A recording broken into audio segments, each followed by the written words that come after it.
becoming the world's food basket. That's the definition I put in when I was talking about Vikasit Bharat. So we are making sure that India's agriculture gets the support across the board, whether it is on seeds, whether it is for skilling the farmers, whether it is rural prosperity, whether it is going to have agriculture and allied industries being set up in rural areas, and whether it is going to be farmers getting better and more loan with interest subvention, not just farmers, fishermen, and also dairy, meaning animal husbandry. So the picture for rural development and the picture for supporting agriculture is across the board, and that has been narrated. The second thing which I would want to highlight is the continued emphasis that we're giving since vote on account budget, July budget, and now on the MSMEs. Whether it is giving them sovereign guaranteed loan, whether it is support during COVID, whether the definition being changed now for better, more inclusive growth in MSMEs, access to bank credit. So MSMEs have also been given greater emphasis. Together with this, I'd like to highlight the point that energy security has had greater attention in this budget. We've highlighted in July budget how even pump storage will have greater attention. Solar and wind and renewable energy has also been taking consistently good importance in our budgets. This time we are talking about the small modular reactors. I've also announced that there shall be 2 amendments, one to the Atomic Energy Act and the other one for the civil liability. All of this is going to help us attain energy security. Insurance sector's FDI limits have been enhanced. That is another important announcement. I'll end my opening statement with 2 things. There is no reduction in the public spending on capital expenditure. Let's put that up front. We continue to place emphasis on the multiplier effect that capital expenditure done by government has shown, has sustained us. We continue on that. And with all this, our fiscal prudence has aligned itself to the glide path that we announced in 2020-21. So we've kept ourselves in alignment. Fiscal prudence has been maintained. The next year, coming years, estimate is also been given. Well under 4.5 is what we had said earlier. We are also projecting the same. So this is just as an opening statement. There's a lot more to say, but as you all ask questions, so shall we answer. Thank you. Thank you, ma'am. 225. 225. Mic, please.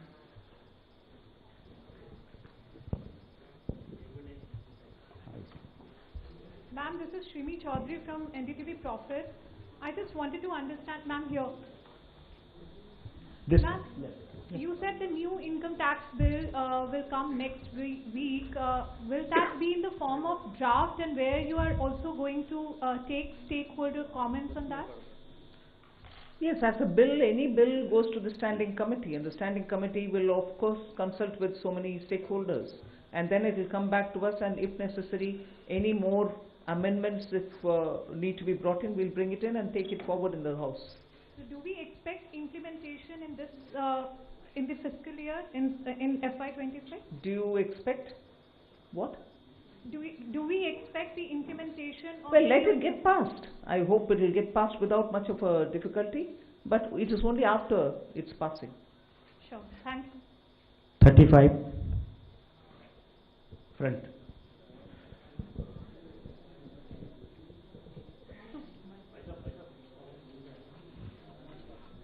Ma'am, Timsi Jaipuria, this side from CNBC TV 18. As you said, this is a very responsive government, which is why government decided to give these tax rebates. But given the structure that you have announced, ma'am, up to 12 lakh is the rebate. Any reason why this rebate has been hiked from 7 to 12 lakh? Is it that the incomes or salaries were not growing up to the mark, which is why government thought that this rebate needs to be given? And also, how do you make up for this 1 lakh crore of revenue loss? Will it not impact the budget estimates? Where will you get this money from?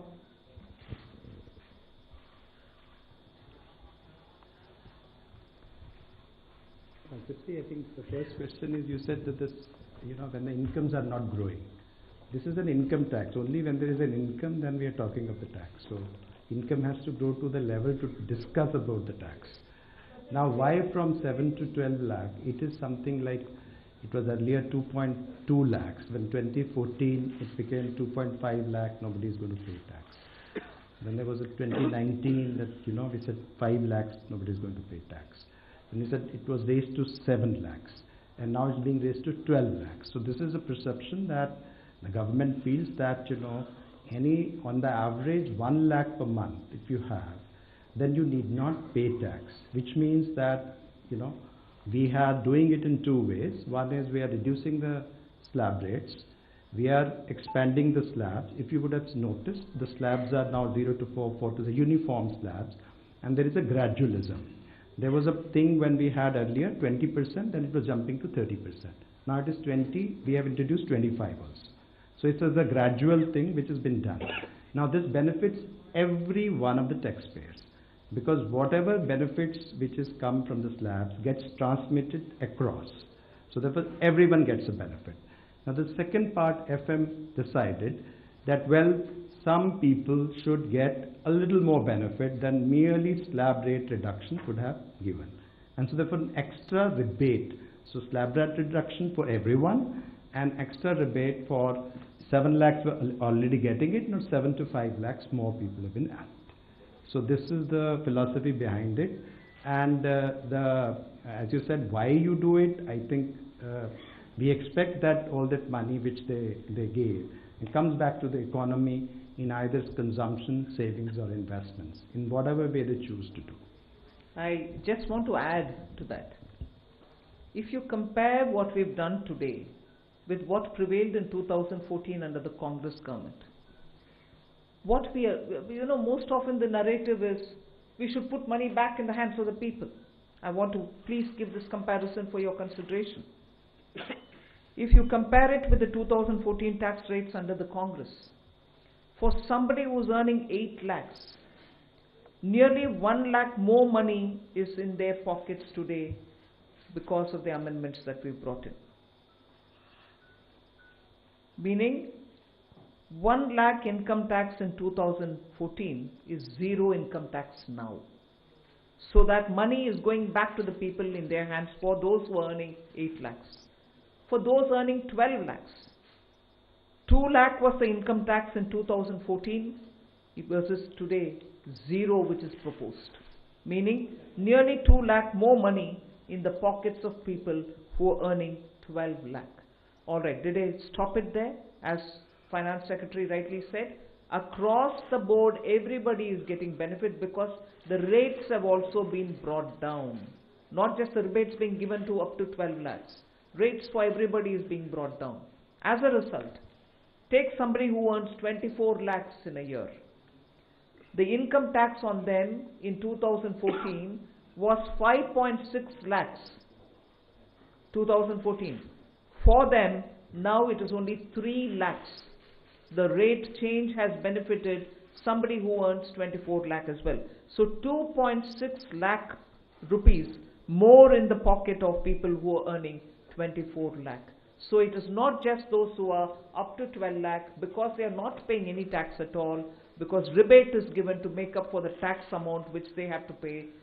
It is not just up to 12 lakh. Even for others, benefit is accruing, and compared to what it was in 14, that much amount of money is going back to those respective money earners. Just compare it with 24 tax rates, which is prevailing now, and what is being proposed. I would like to draw the comparison. 8 lakh people, meaning those who are earning 8 lakhs. 30,000 rupees more is being put back into their pockets, meaning they would be paying 30,000 in the prevailing tax, 8 lakh salaried wale. Now they pay 0 in the new proposal. Similarly, 12 lakh salary or income wale would have 80,000 rupees tax to pay in the current prevailing taxation rates. They would have 80,000 rupees now go back to their pockets. They don't have to pay that tax. Go to the 24 lakh and compare with the present rates. Present prevailing rate, they have to pay 4.1 lakh rupees as tax. We are saying now they will have 1,10,000, 1.10 lakh in their pockets, which they don't have to pay as tax. So we have put good substantial amounts into the pockets of people who deserve to get that, and I would want that to be highlighted compared to what prevailed in 14 and what prevails just this year. 3. Yeah, three number. Ma'am, many congratulations. Something that has been quoted to you as well as the Prime Minister and yesterday the Chief Economic Advisor hinted, in terms of disinvestment and where you should not get into, government. You yourself have been talking from 2020, 21 and subsequently, government should be in less spaces. Has it been a strategy? Because I know you're committed to it, but last budget you didn't refer to it. This budget you have not referred to it. The target still remains there. Is there any impetus that you're going to do towards what has already been announced by the budget? For example, bank privatization of banks and others. That's one. And the second because it was unanswered, you're making it simpler, the income tax, and bringing a thing. Does this mean that you can now not necessarily all the time you can do it through a schedule or an executive order if you want to give some relief to a common man in the new income tax bill that you bring in? No, giving relief any time will have to go to the Parliament, because if we are giving fiscal relief to people, it has to have approval from the Parliament. So but what the tax simplification really means is the complication in the language, the circuitous way in which they were explaining things, and adding too many exemptions. You will realize that when we brought in the new tax regime, we didn't want the old tax regime imitated or copied. In that, there are several exemptions given in the old regime. In the new, we didn't want to give any, because we wanted a simple, straightforward tax regime in which the rates can be brought down. That's what we've done even now. So the act itself had to be simplified. The attempt now is that. And on the disinvestment and... No, all that will continue. There won't be a relenting on any of this. On disinvestment, if I can add, you see, the last time July also the similar questions were asked. We have actually since then a value creation strategy, which was actually well explained at that time also. There is no disinvestment target per se. Disinvestment and dividend are both looked at together, because both are money and money is fungible. And it has got 5 elements. The first element is that we are saying CPSC's performance. The second is we say that we should have communication of performance. The third we say that the capex of the CPSC, which is important, as you know, in terms of accelerating growth. The fourth is the consistent dividend policy. And the fifth is there is a calibrated disinvestment strategy. And the disinvestment also is there. The listing is a part of disinvestment itself. So if you really look at it, both dividend and disinvestment is about 80 to 90,000 crore per annum are being raised, but in a manner which are beneficial to the minority shareholders who are there in all our listed companies. 65. Back side.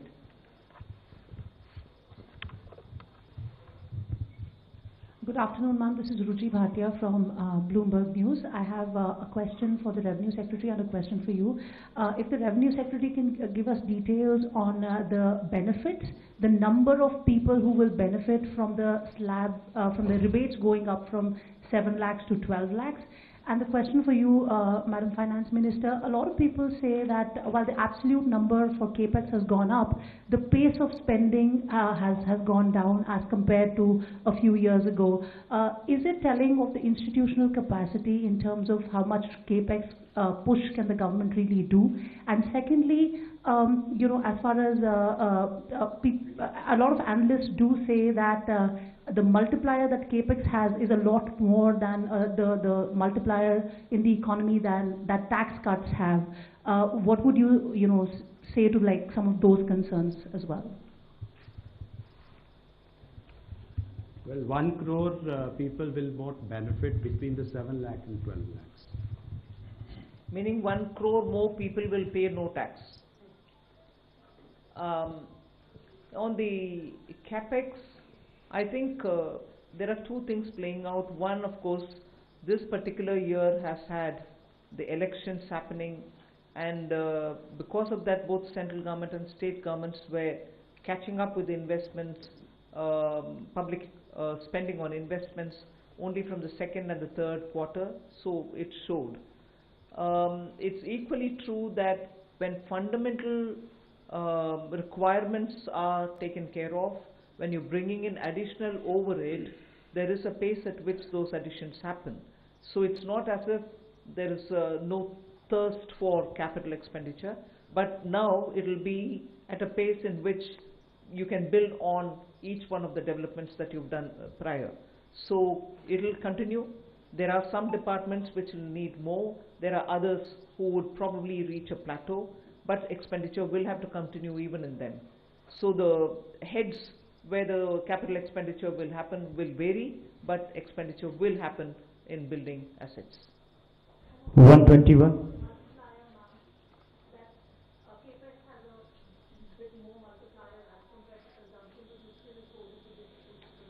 No, capex is also continuing. I have not foregone capex to give for revenue expenditure or consumption expenditure.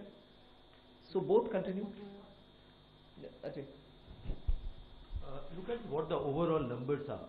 Even in the coming year, the next year, effective capital expenditure, including what Government of India provides to state for their capital expenditure, is 4.3% of the GDP, one of the highest. It is not just what Government of India departments spend, it is the total money which goes for the capital expenditure. And if you look at that compared with this year's RE, there will be 20% increase. If you look B to B, still there will be a 10% increase. And it is not a capacity issue, it is a new sectors coming up. For example, if you notice, urban sector, the allocations are increasing. That's one area which requires a renewed focus. 121. On the capex, because this point can come up later also. So one is the capex that we give directly, that is we do a central government directly. Other is that grants that we give to the state governments, for the state governments to do capex. For example, for Pradhan Mantri Gram Sadak Yojana, for example, Pradhan Mantri Awas Yojana, and so on and so forth. So if you also include the grants in aid for creation of capital assets, the amount, total amount has gone up to 15.48 crores in the budget estimate for the next year, which is more than 15% increase over the current year's RE. So that is a substantial increase, whereas you consider that the overall expenditure, that is revenue plus capital, has grown by around 7% in the next financial year as compared to this year's RE. So this is almost twice the aggregate growth in the expenditure. I would like to also add that on top of this 15 lakh crore capex, which is 11.2 there, and an extra money which goes into revenue but goes in capital building at the hand of the states, the CPSE, the Central Public Sector Enterprises, add about 4 lakh crore as capex from their own resources. So that's also the capex which goes in, and that is not counted here. Mike on. Tarun Sharma from Zee Business. Ma'am मेरे दो सवाल हैं। एक, ma'am आपने insurance की जो FDI limit है वो 74 से 100% करिए, तो क्या मैम जो इंश्योरेंस अमेंडमेंट बिल था उसकी जो बाकी रिकमेंडेशन है उसको रिजेक्ट किया गया है, सिर्फ इसी को एक्सेप्ट किया है 74 से 100% का? दूसरा मैम, मूडीज ने कहा है कि जो पब्लिक डेट है स्टेट और सेंट्रल का वो अभी भी 80% है, इस वजह से हम रेटिंग अपग्रेड इस बजट के अनाउंसमेंट के हिसाब से नहीं कर सकते। So, do you think is there concern for on the public side?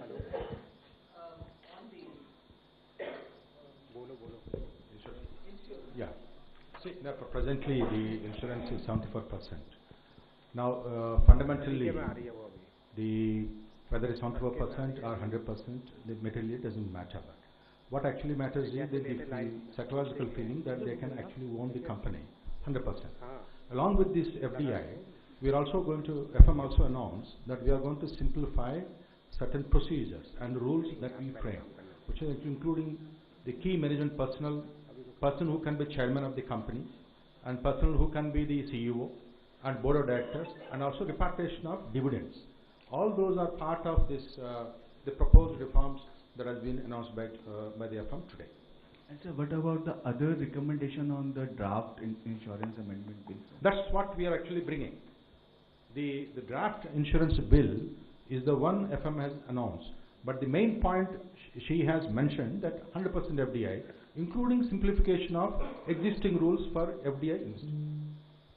The draft bill is also coming. Is coming. Answer this. And then the public debt. On the public. Period number 2. Finance Minister has also announced, this answer completes his question, the roadmap for fiscal consolidation by the centre. And please have a look at the FRBM statement, which carries the different scenarios, and over a period of next 6 years, how that will be brought down. Similar work has to be done through the state governments as well. So it is a process which is on. Number 2. Hello नमस्कार ma'am, मैं आलोक प्रियदर्शी हूँ CNBC आवाज़ से। Ma'am मेरा सवाल है कि middle class के लिए काफ़ी बड़ी राहत है, 12 लाख तक जो टैक्स छूट दी गई है। इसमें आपने बजट स्पीच में कहा जो कैपिटल गेन से लोग कमाई करेंगे उसको इसमें शामिल नहीं किया गया, उस पर नॉर्मली टैक्स देना पड़ेगा जो स्लैब के रेट से है। तो ज़्यादातर लोग आजकल मार्केट में इन्वेस्ट करते हैं, उनको लॉन्ग टर्म इन्वेस्टमेंट होती है, उनको कैपिटल गेन्स होते हैं कई तरह से, उनको बाहर रखने का, उनको केप्ट असाइड रखने का क्या रीज़न है, क्या उसके पीछे वजह है? रेवेन्यू सेक्रेटरी उसके ऊपर ज़्यादा विस्तार से बोलेंगे।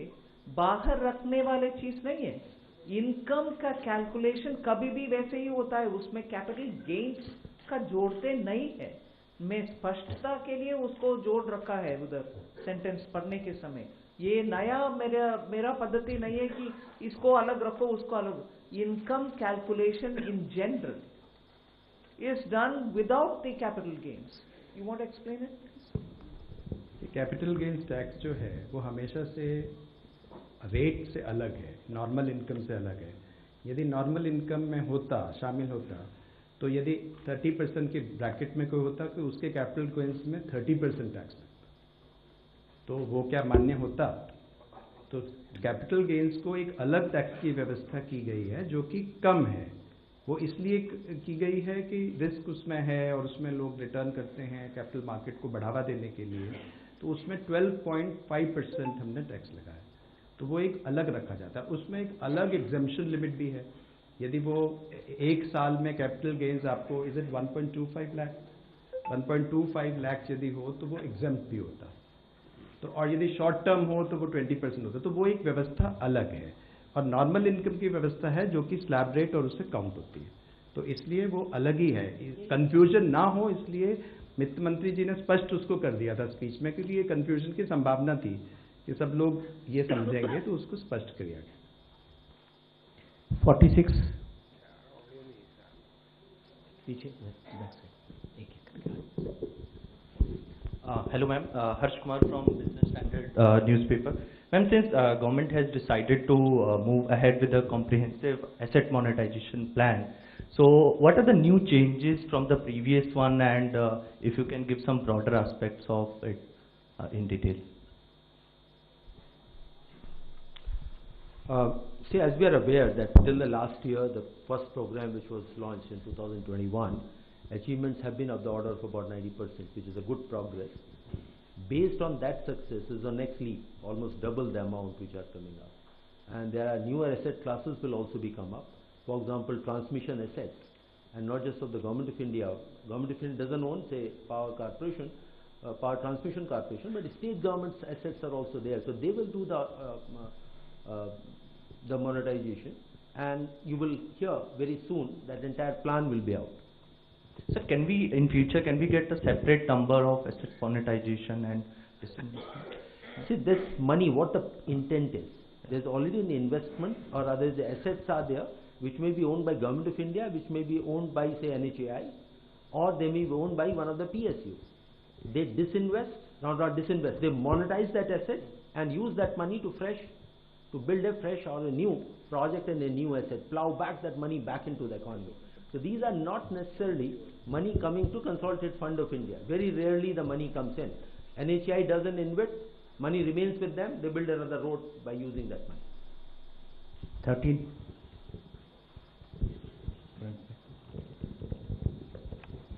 Hi ma'am, good afternoon. I am Kriti, I'm from Informist Media. So right now you just said that your fiscal prudence has finally aligned with your glide path that you had announced in FY21. This year you have given a new roadmap, so mentioned debt to GDP roadmap. You aim to bring down your debt to GDP ratio to 49 to 51% by FY31, considering the nominal GDP would be in the range of 10 to 11. So based on that, and you said that you will peg your fiscal deficit in a way that it goes on to bring down your debt to GDP ratio. So is there a rough estimation of what kind of fiscal deficit you may have by FY31? And secondly, on 31, when you aim to bring down your debt to GDP ratio.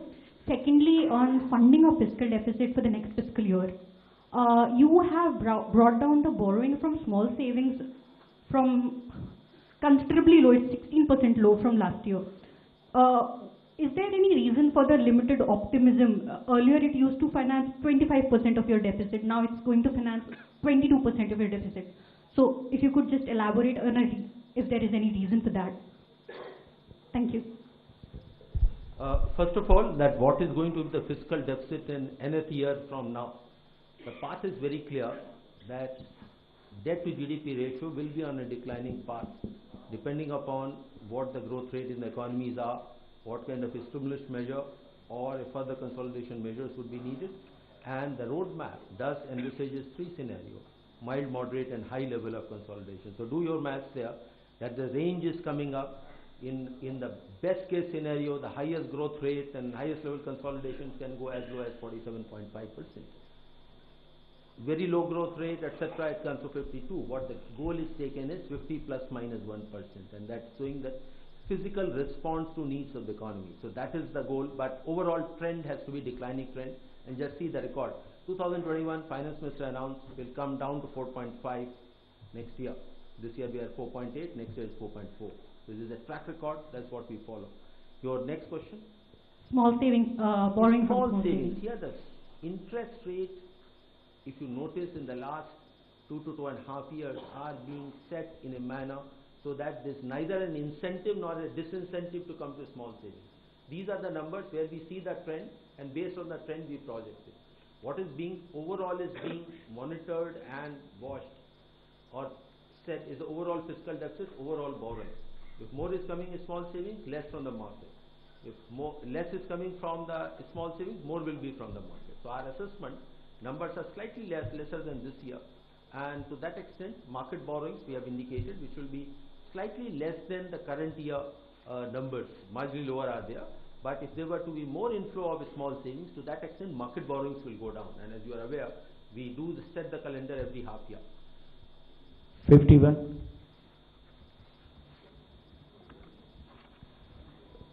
Hi ma'am, this is Vikas from The Hindu. First of all, you've left us with very few questions after that announcement on the direct taxes front. And you mentioned that there is a 1 lakh crore revenue foregone from that move, which is obviously going to help boost consumption and demand and private investment in turn. I wanted to get a sense of the mathematics behind the overall fiscal math that we've worked out for next year. Because despite this tax relief, we are looking at a direct income tax as receipts as a part of gross tax receipts are likely to rise to 33.7% as per the revenue receipts plan, and which is the highest ever, and marks a significant increase over the 24-25 income tax receipts. So I wanted to understand what's what gives, how do you work this out? Because on one hand we are giving away significant relief. Where do we expect the gains I hope from? you're not suggesting we shouldn't have done this. Are you? I hope you're not suggesting that we shouldn't have done this income tax, giving money back to people through rebates and other ways. No, I'm just curious where we expect the buoyancy coming from. That's fine. All right. That's what I it was answered at that time. Anyway.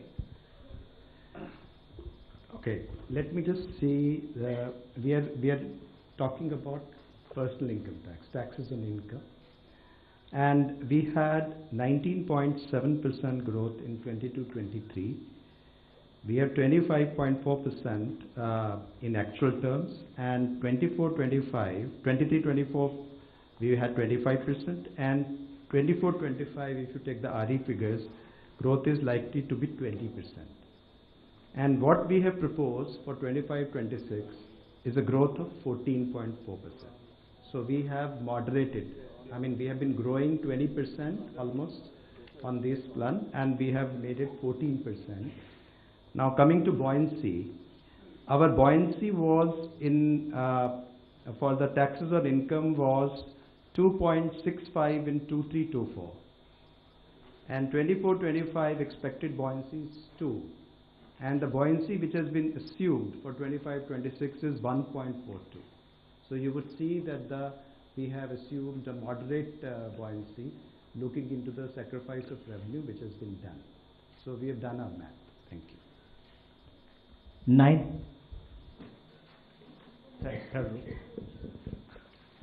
Good evening, ma'am. Considering the government's measure to put Apna परिचय दे दो. sorry, this is Chetan from Business Today. Considering that the government's measure to put in more money into the hands of the public, are you trying to mitigate the impact of a possible Trump tariff trade wars from the US, or are you relying more on domestic production to ensure that Indians have a shield from the US trade wars if they happen to be so? Well, I don't think we've gone that far to justify this income tax rate reduction. We've responded to the voice of the people and also made our own assessments, and therefore we've given this. And I thought there was an allegation also that we didn't respond to what may come through the US administration's tariff whatever decisions. Well, I don't think these two are connected, at least in the way in which we like to believe it. You may want to give a different dimension, but no, we have not done it with that intent. 64 at the back. Madam नमस्कार, मैं महावीर सिंह बोल रहा हूँ, freelancing करता हूँ। आपने income tax में बड़ी राहत दी है, हम तो 10 लाख की उम्मीद कर रहे थे, आपने 12 लाख कर दिया एकदम। और मुझे लगता है कि क्या सरकार इनकम टैक्स रिजीम से हटकर एक्सपेंडिचर टैक्स रिजीम की तरफ जा रही है? जो आप इनकम टैक्स में आपने कहा कि इस राहत से 1 करोड़ लोग इससे बाहर हो जाएंगे और इसमें कम ग्रोथ होगी, और दूसरी तरफ आपका जो टैक्स रिसीट है वो बढ़ता जा रहा है, पूरे बजट का आकार बढ़ रहा है, तो सरकार क्या एक्सपेंडिचर टैक्स की तरफ ज़्यादा झुकाव दिख रहा है? ये सिर्फ आने वाले साल के, मतलब अभी अप्रैल 1 से शुरू होने वाले साल के टैक्स प्रपोजल्स है। आप पिछले साल का रेवेन्यू को देख करके इससे ये कनेक्शन मत निकालिए। हम जनता के लिए, मिडिल क्लास के लिए राहत दिलाने के लिए प्रधानमंत्री जी के आदेश के अनुसार रेट रिडक्शन किया है, उतना ही है। 47. Just to add that point, to give you a data point, direct taxes are supposed to increase by 12.7% next year. Indirect tax, which is on the, say when people buy goods and services, is expected to increase by 8%. So that should answer your question. Yes.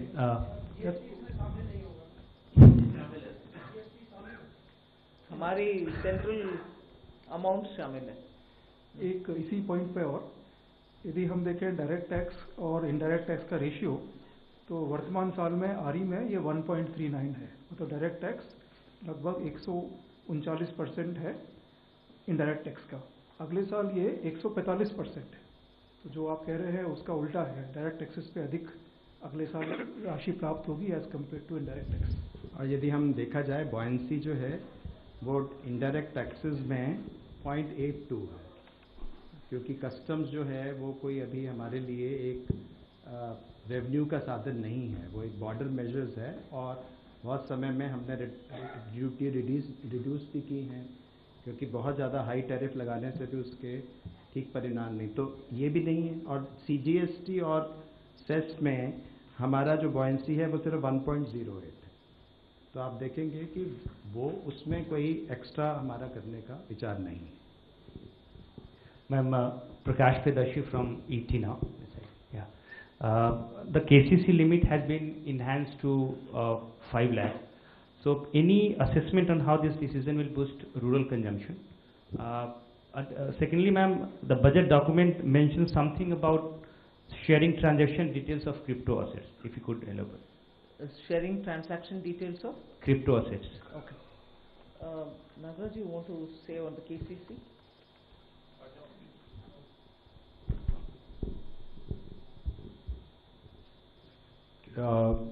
Increase in the KCC. Yeah. This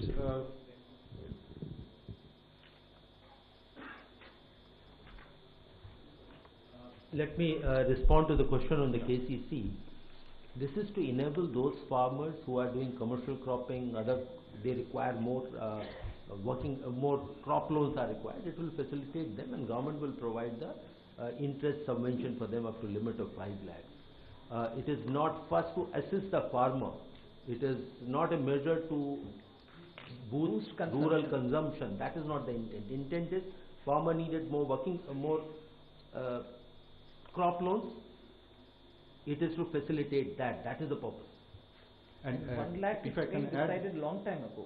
High time it was changed. The KCC loans are given at the 7% rate of interest.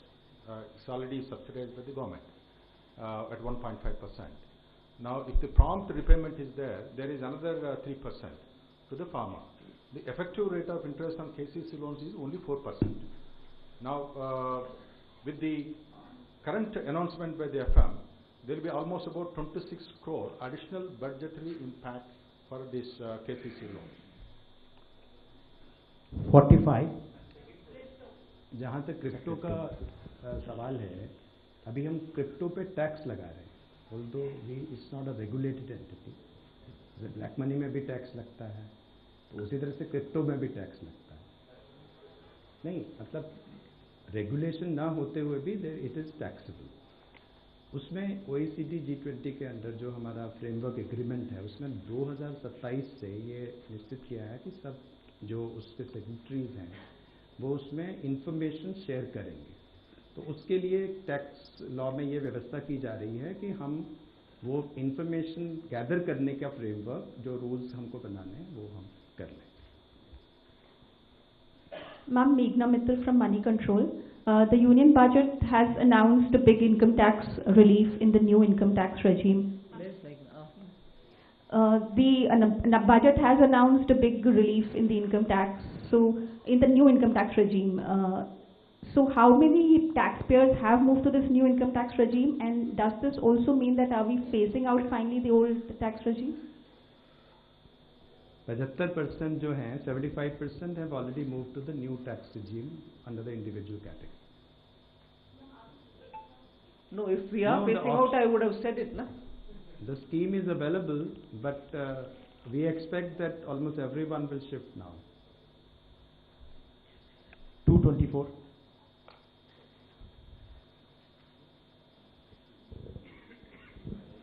Good evening, ma'am. Shishir from Hindu Business Line. One of the popular scheme has been sovereign gold bond scheme. We have not seen any of the issue during the current fiscal, and we are not getting any mention for the next fiscal. Does this mean that there is a curtain to this scheme? Well, yes, Ajay. Yes, in a way, but Ajay can give you the details. Yes. See, these are the decisions which are taken. What is the purpose is, one of course is to raise borrowings from the market for the purpose of financing the budget, and at some point of time whether this asset class is to be supported or not. But the conditions of the recent past with experience has been that this has been rather a fairly high cost of borrowings for the government. As a result, for the last several quarters, government has not chosen to follow that path. As and when a formal decision is there, you will get to know.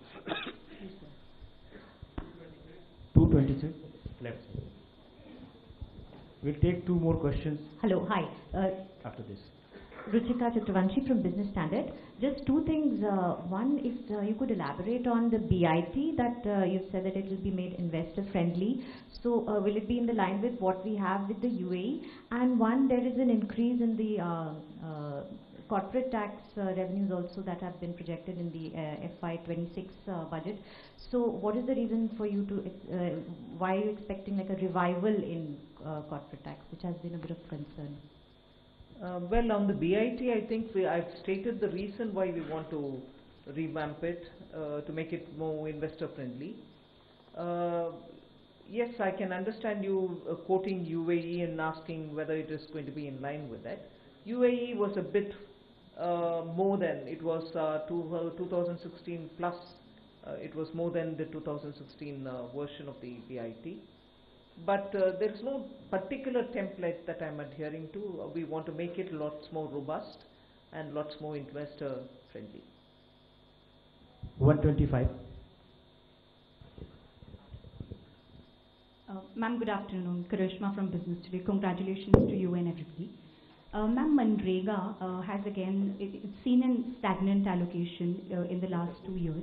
Despite that, this year's FY25 utilization has already peaked until December. Do you expect a mid-year revision? And ma'am, a quick clarification on crypto. When is the DA-led crypto paper likely to be released? See, on Manrega, I think every year the same question is asked, and every year we answer the same question. It is a demand-driven program. If as a result of increased demand, a state or another state, a third state wants money because their demand has to be met, the RE shows the numbers and we increase it. But just because of that, it doesn't mean that my BE will have to be on the enhanced note. Every year the numbers, in fact every crop season, post the crop season, the numbers vary. So as a demand-driven program, we'll certainly respond to it as and when the numbers come. On the crypto, when is the DA paper likely to come? You'll get to know when it comes out. This is last 6 at the back.